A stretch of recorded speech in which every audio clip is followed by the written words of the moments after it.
Alors, je vais passer à ce temps de méditation.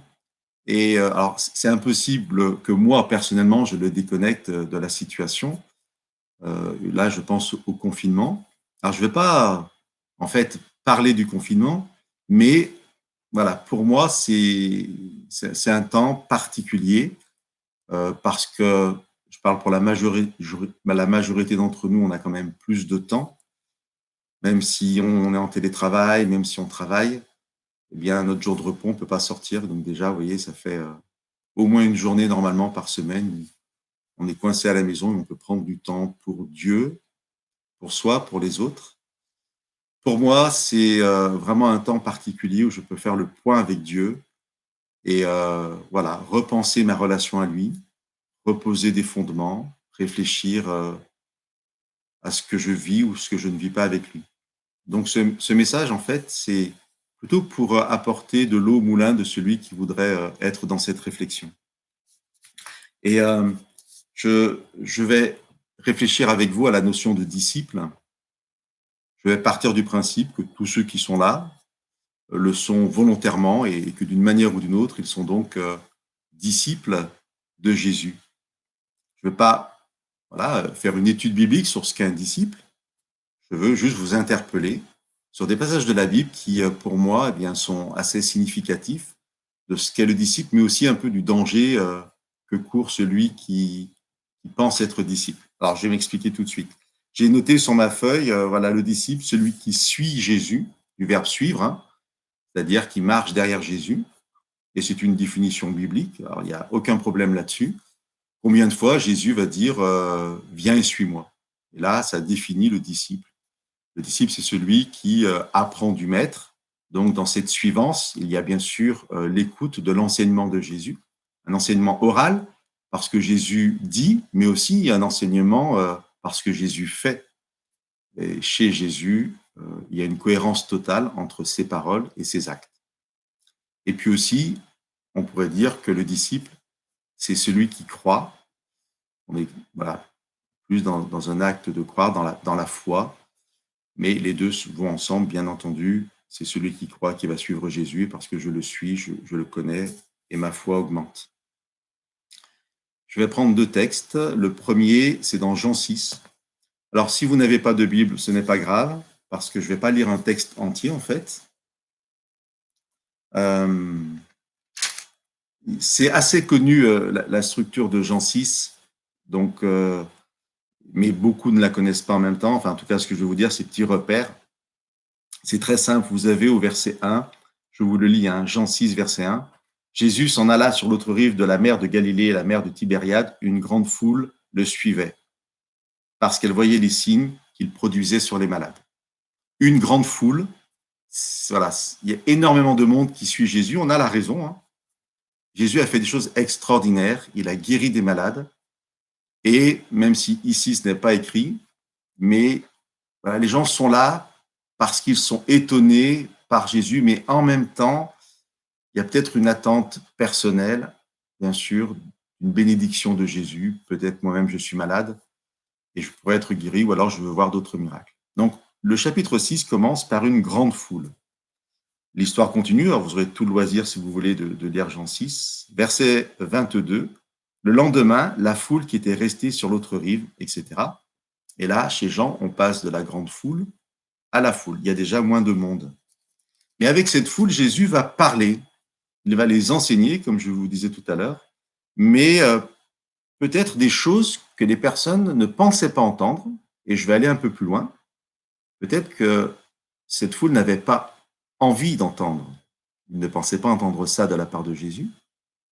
C'est-à-dire que l'enseignement de Jésus les étonne, mais en même temps ne leur plaît pas. Et donc, à la fin du discours de Jésus, et là je suis au verset 60, après l'avoir entendu, beaucoup de ses disciples dire « Cette parole est dure, qui peut l'entendre ?»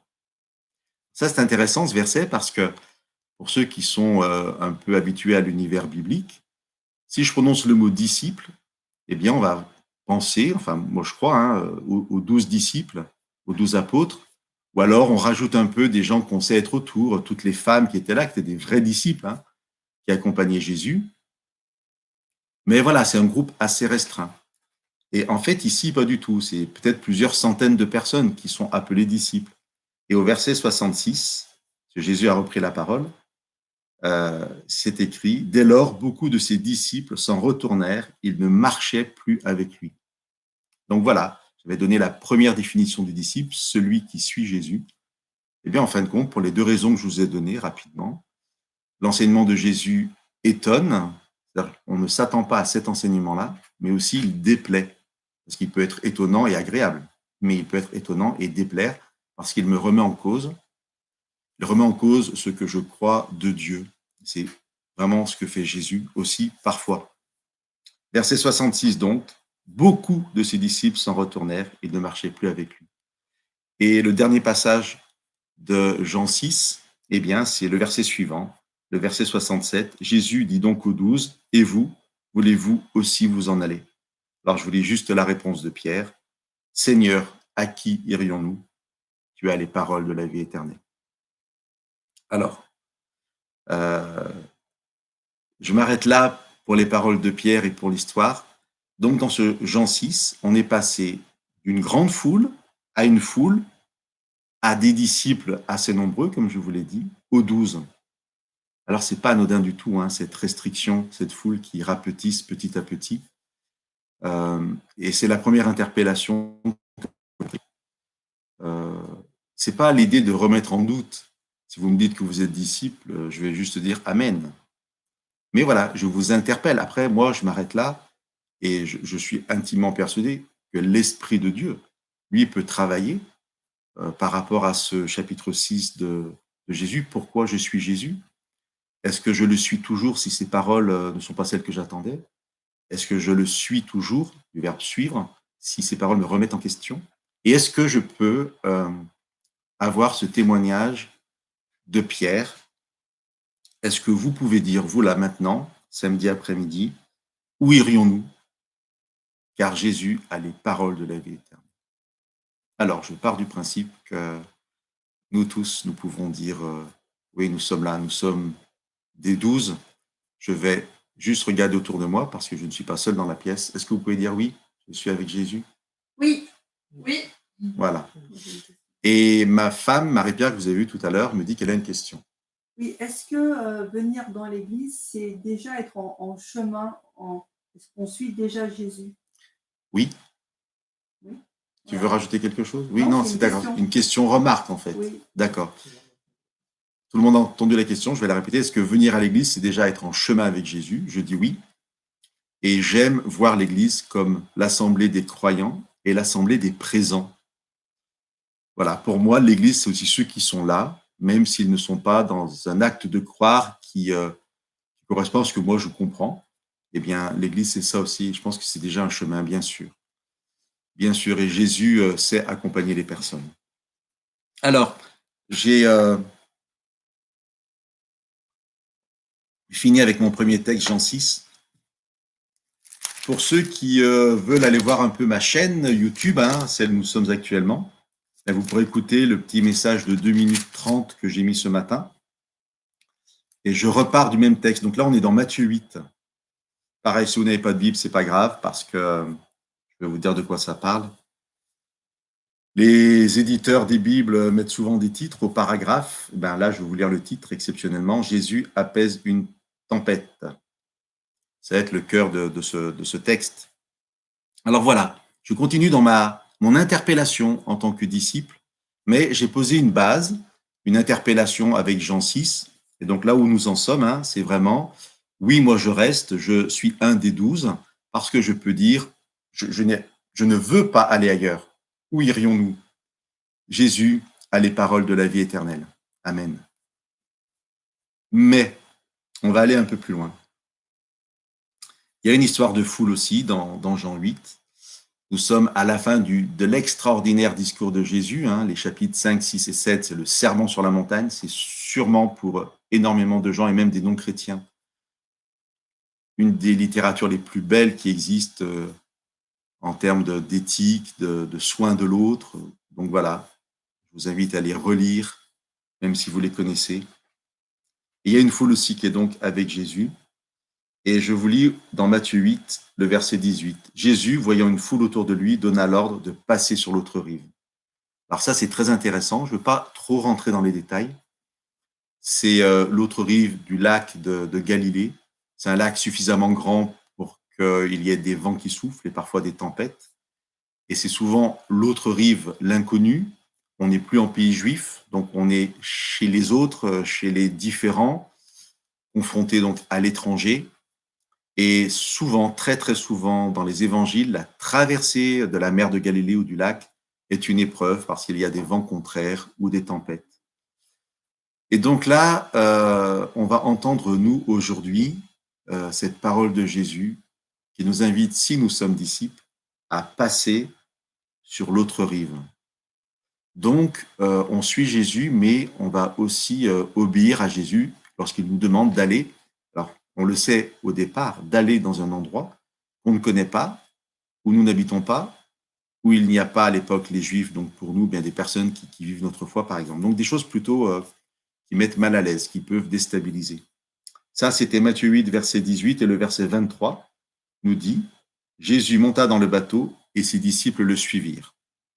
Alors voilà, on reste dans cette définition du départ, celui qui suit Jésus, mais qui aussi est prêt là à monter dans la même barque que Jésus. C'est une expression, on est tous dans le même bateau.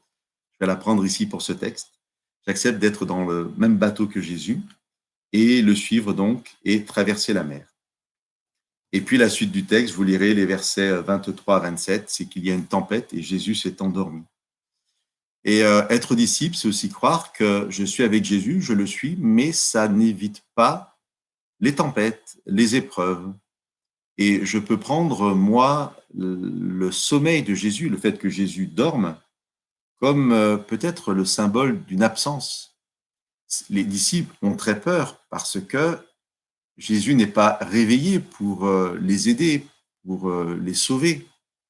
Et donc, ils ont peur. Et moi, je peux en fait être surpris parce que je suis un vrai disciple, je reconnais Christ pour ce qu'il est, je le suis, je suis dans le même bateau que lui. Et puis au final, au cœur de la tempête, j'ai l'impression que Jésus s'est endormi. En fait, il n'est pas là pour me secourir. Mais Jésus va se réveiller et va leur poser cette question, pourquoi êtes-vous si peureux, gens de peu de foi? Il se lève, rabroue la mer, tout le monde est sauvé et les disciples sont ébahis. Je remercie Michel pour le texte qu'elle a envoyé, qui a été lu par Olivier. Donc Michel ne savait pas le sujet de mon partage, mais ben voilà, pour moi, ce texte qu'Olivier a lu, eh bien, fait vraiment écho à ce que je vous partage maintenant. Euh, c'est vrai que la peur, au final, quand on connaît Jésus et qu'on a peur, c'est un manque de foi. Je ne sais plus enfin, comment c'était dit dans le texte, parce que je l'ai lu rapidement avant qu'Olivier ne vous le lise. Mais ça me rappelle cet adage qui est assez connu. On ne dit pas à Dieu, j'ai un grand problème. On dit au problème, j'ai un grand Dieu. Alors, ça va être ma prière pour vous, parce que j'ai fini, pratiquement. Donc, vous inviter à peut-être à prendre un temps cette semaine, dans les semaines qui viennent, pendant le confinement, à prendre du temps que vous avez, en fait, pour faire un peu le point avec Dieu, comme dira Jésus juste avant dans le sermon sur la montagne, justement. Il dit, quand tu pries, va dans ta chambre, dans le lieu secret, et là, ton Père te voit, ton Père te le rendra, vous êtes dans une relation intime avec Dieu. Faisons le point sur notre relation de disciple. Est-ce que nous sommes montés dans la barque? Est-ce que nous doutons parfois de la présence de Jésus parce qu'il, nous avons l'impression qu'il dort en fait, mais il est vraiment présent avec nous. Donc on prenne ce temps pour faire un peu le bilan avec Dieu et puis être dans cette assurance, vraiment cette certitude que si Dieu insiste tellement pour être appelé Père dans les évangiles, c'est qu'il tient vraiment à ce qu'on le voit comme un Père aimant, qui est avec nous, qui nous accompagne, qui nous guide,